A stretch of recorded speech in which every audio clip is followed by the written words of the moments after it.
আসসালামু আলাইকুম। বিশ্ব সংবাদে স্বাগত জানাচ্ছি আমি উম্মে সুরাইয়া। ৬৬,০০০-এরও বেশি মানুষের প্রাণহানি এবং ১,৬০,০০০-এরও বেশি আহত হওয়ার পর আপাতত যুদ্ধ থামছে গাজায়।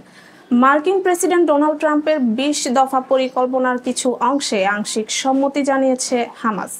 এরপরই ট্রাম্প ইসরায়েলকে অবিলম্বে গাজায় বোমাবর্ষণ বন্ধ করার আহ্বান জানান। পরে ইসরায়েলি কর্তৃপক্ষ জানায় তারা গাজায় হামলা বন্ধের নির্দেশ দিয়েছে।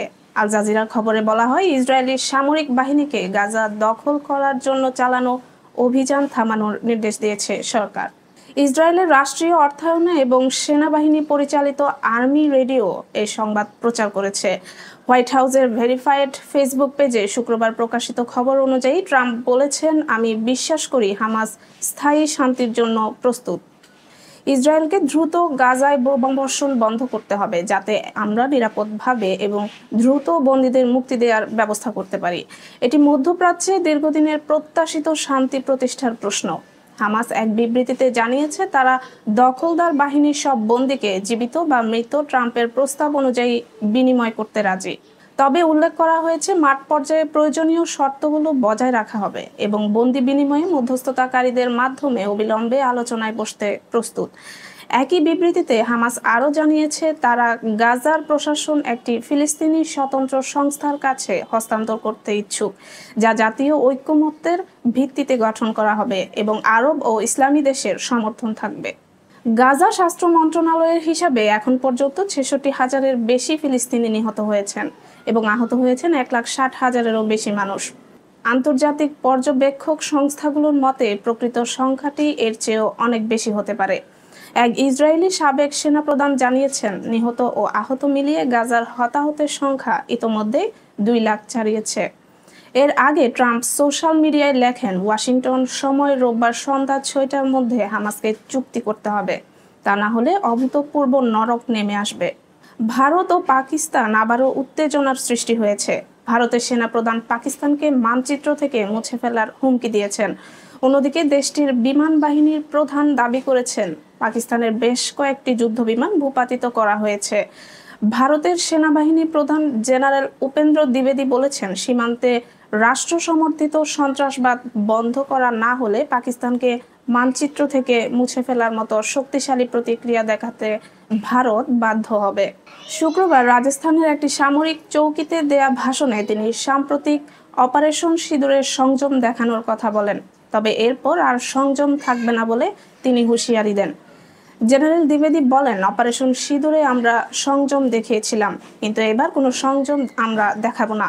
আমরা এমন পরিস্থিতি সৃষ্টি করে দেব যাতে পাকিস্তান ভাববে তারা নিজেদের ভূগোলে জায়গা রাখবে কিনা। যদি তারা নিজেদের অবস্থান বজায় রাখতে চায়, তাহলে লাগাতার সীমান্তে রাষ্ট্রীয়ভাবে সন্ত্রাসকে সমর্থন বন্ধ করতে হবে। এদিকে ভারতীয় বিমান বাহিনী প্রধান air chief marshal AP Singh বলেছেন, অপারেশন সিঁদুর চলাকালীন পাকিস্তানের বেশ কয়েকটি যুদ্ধবিমান ধ্বংস করা হয়। এর মধ্যে যুক্তরাষ্ট্র ও চীনের তৈরি F-16 ও JF-17 মডেলের বিমানও রয়েছে। ভারতীয় বিমান বাহিনী প্রায় ৩০০ কিলোমিটার দূরের লক্ষ্যবস্তুতে নিখুঁত আঘাত হেনেছে।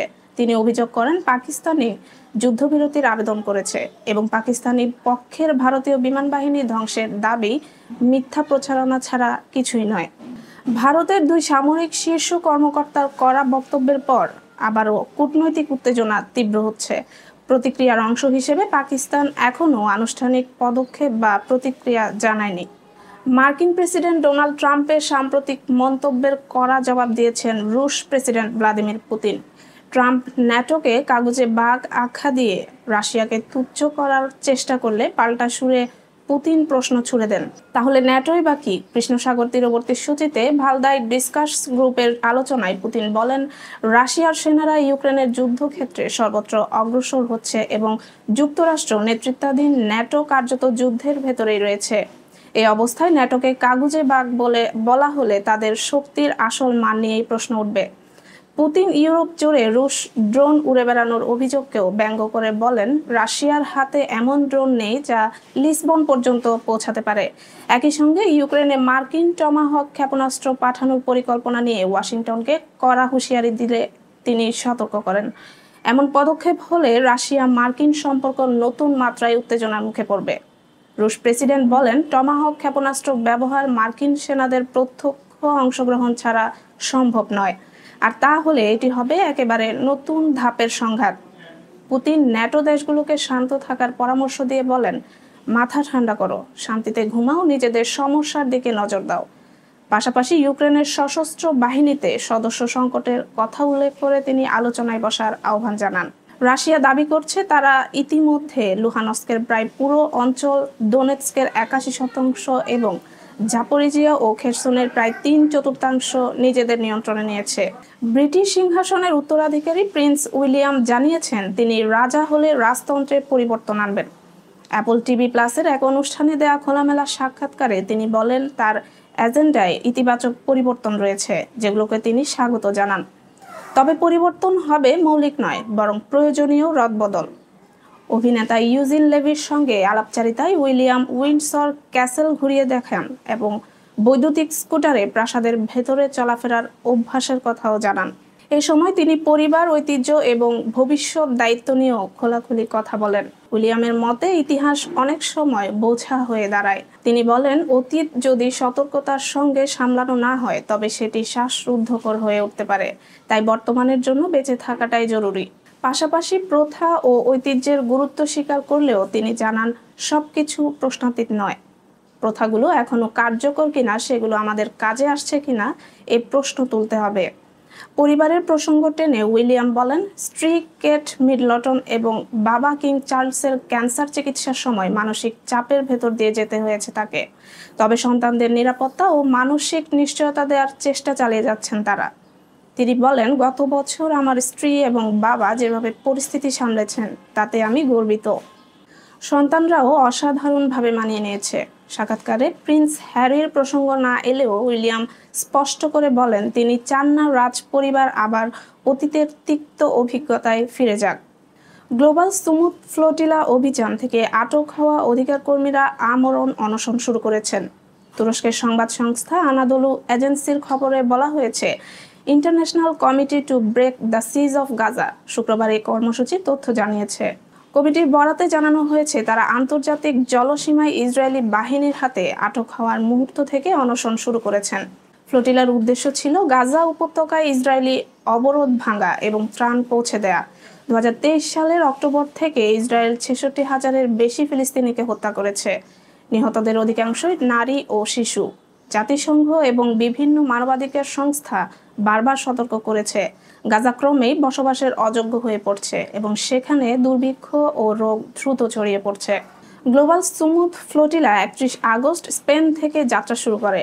নৌবহরে প্রায় 50টি জাহাজ ছিল, যেখানে অধিকার কর্মী সহ 44টি দেশের 450 প্রতিনিধি অংশগ্রহণ করেন।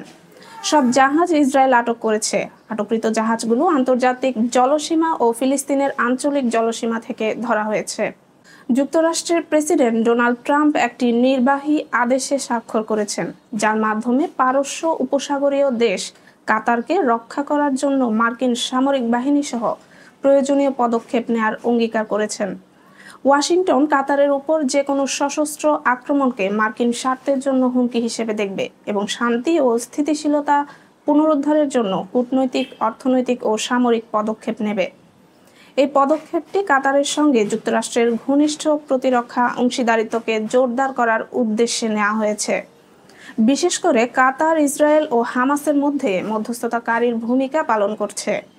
এছাড়া উপসাগরীয় অন্যান্য আরব দেশগুলোর মধ্যে কাতারের ক্রমবর্ধমান প্রভাব এবং মার্কিন সামরিক ঘাঁটি থাকার বিষয়টি উদ্বেগ সৃষ্টি করেছে। ট্রাম্পের আদেশ কাতারের নিরাপত্তার জন্য গ্যারান্টি হিসেবে দেখা হচ্ছে। কেউ দেশটিতে হামলা চালালে যুক্তরাষ্ট্র সামরিক সহায়তা দেবে। এটি ন্যাটোর 5 নম্বর অনুচ্ছেদের যৌথ প্রতিক্রিয়ার নীতি মনে করিয়ে দেয়, তবে নির্বাহী আদেশ হিসেবে জারি হওয়ার কংগ্রেসের অনুমোদন ছাড়াই কার্যকর হবে। ফলে ভবিষ্যতের প্রেসিডেন্ট এটি পুনর্লিখন বা বাতিল করতে পারেন। আঞ্চলিক বিশ্লেষকরা মনে করছেন এই পদক্ষেপ মধ্যপ্রাচ্যের ভঙ্গুর ও উত্তাল পরিস্থিতিকে আরও প্রভাবিত করতে পারে। মার্কিন বিশ্লেষকরা মনে করছেন আদেশটি কাতার এবং অন্যান্য উপসাগরীয় মিত্রদের আশ্বস্ত করার পাশাপাশি যুক্তরাষ্ট্রের প্রভাব বজায় রাখার প্রচেষ্টা। 2009 সালে মুক্তিপ্রাপ্ত সুপারহিট বলিউড ছবি 3 ইডিয়টসের প্রধান চরিত্র ছিল রামচৌ। লাদাখের সোনাম ওয়াংচুকের জীবনের উপরে ভিত্তি করে ছবিটি নির্মিত হয়েছিল।